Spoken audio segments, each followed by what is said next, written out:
लोगोफोर खुलुमबाय आंनि बे फुंजा सरगियारि इउटुब चेनेलाव नोंथांमोनखौ गासिखौबो बरायनाय जासिहरनाय जाबाय गोजोन बेलासिनि समा दा 1 रिंगा बाजिबाय 1टा जाबाय नोंथांमोननो आं फोरमायनो नागिरदों दिनै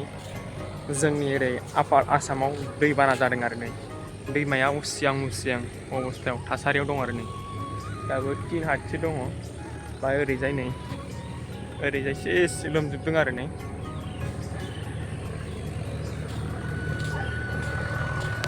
नोंथांमोननो बेखौनो देखायनि आङो नै दैया ओइ माइ गायजोब्बाय आरो एखैजाय ओमफ्राय नै दैमाया एन्जर मोनगौमोन बेखौ नागिरबा मालाय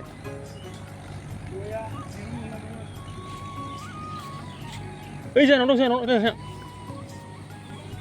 सोरहानि औवा जानाव दं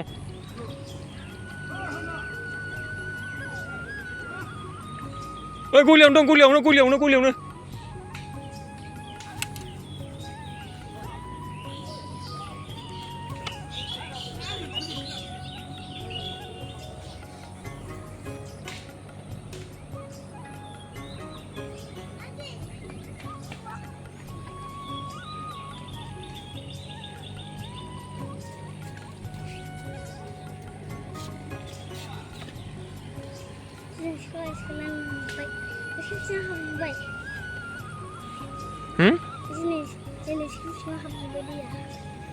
स्कुल सिङाव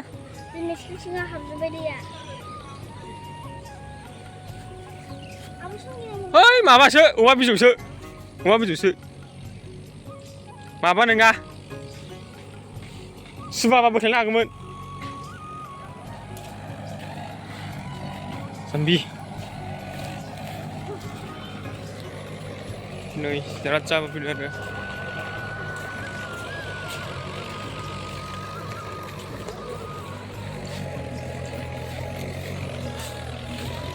दैयाव थांनो मोनबाय आरो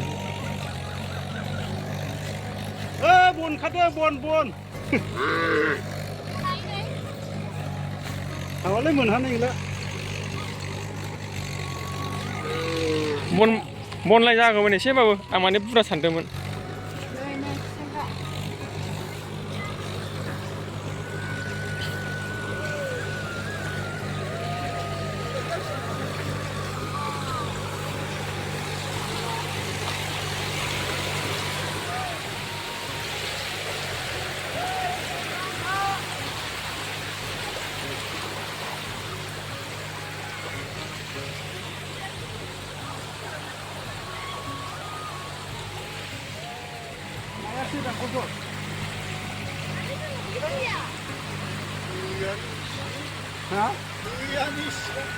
Wow.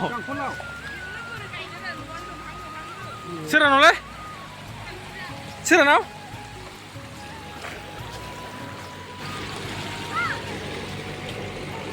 ओइ नै थांबायना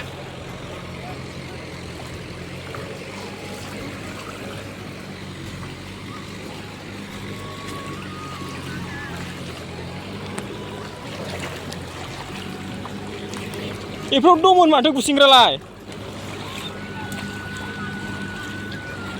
दा रायजोफ्रा गुसिंग्रा नागिरदों गामिनि मानसिफ्रा बाथोन जानो गुसिंग्राया जोबोद मेजेमना दाबादियाव बेनिखायनो गुसिंग्रा नागिरदों आरो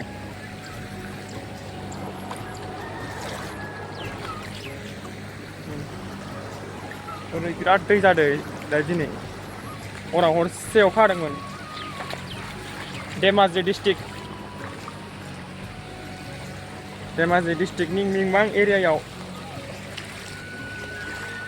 आं मेन लकेसन जायगाखौ खोन्थाला आरो बिदिखौ नागिरदों आरो नैबे गुसिंग्राखौ खन्द'यैनो आजा बाथोन जानो नै माबायाव थुनानै ला हालदैयाव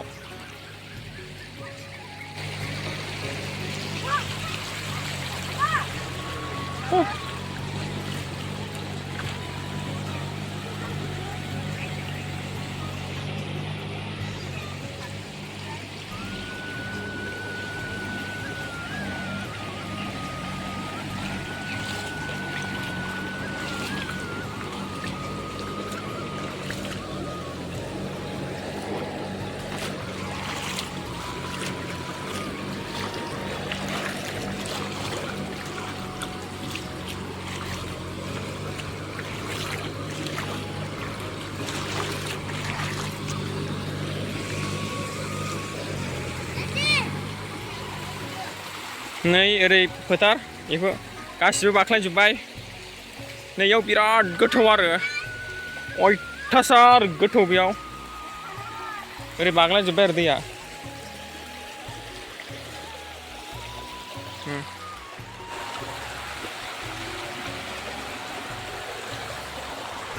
बिराद गिदिर बे दैया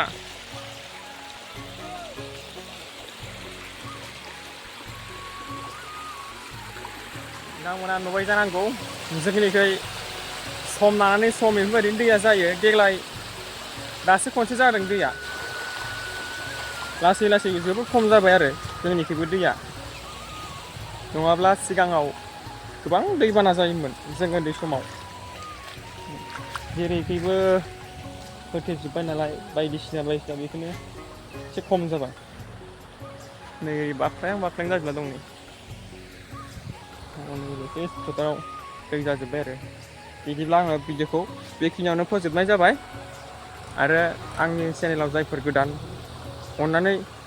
नोंथांमोनाबो साबस्क्राइब आरो कमेन्ट खालाम जाय आंखौ साबस्क्राइब खालामजानो लुगैयो बिथांमोना आंनि चेनेलाव फैनानै कमेन्टआवल' आंखौ साबस्क्राइब खालाम होननानै बुंब्लानो जागोन अब्लानो आं नोंथांमोनखौबो सापर्ट खालामगोन आरो बिदिब्ला आं भिडिअखौ बेखिनियाव दोनबाय बाय बाय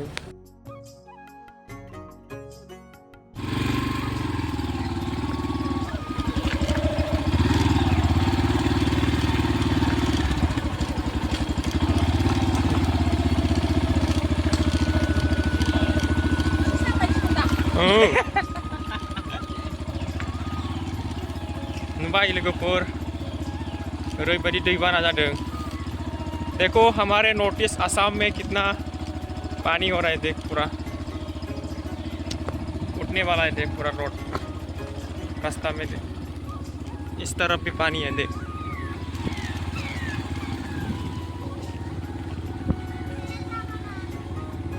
देख पता नहीं देख कितना पानी भर चुका है देख ओह माय गॉड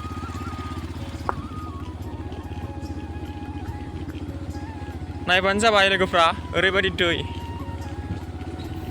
पता नहीं असम गवर्नमेंट अभी रेशन देगा या नहीं पता नहीं दाली आलू चावल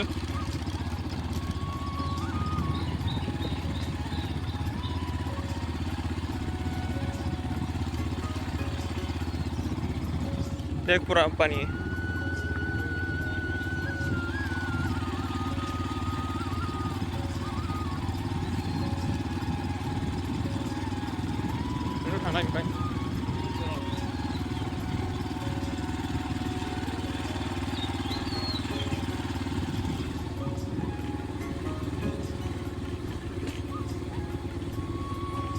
देखो पानी पानी है देखो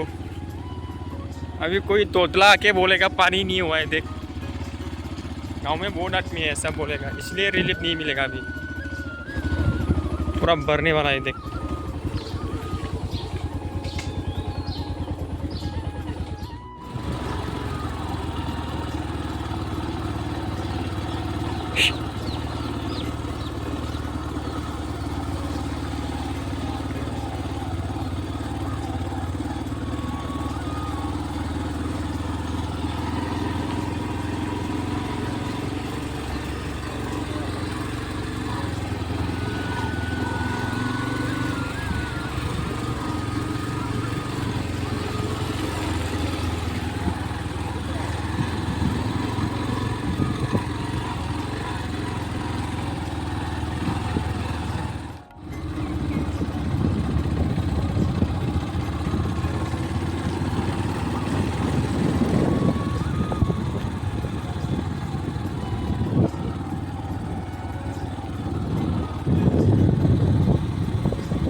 Hello guys.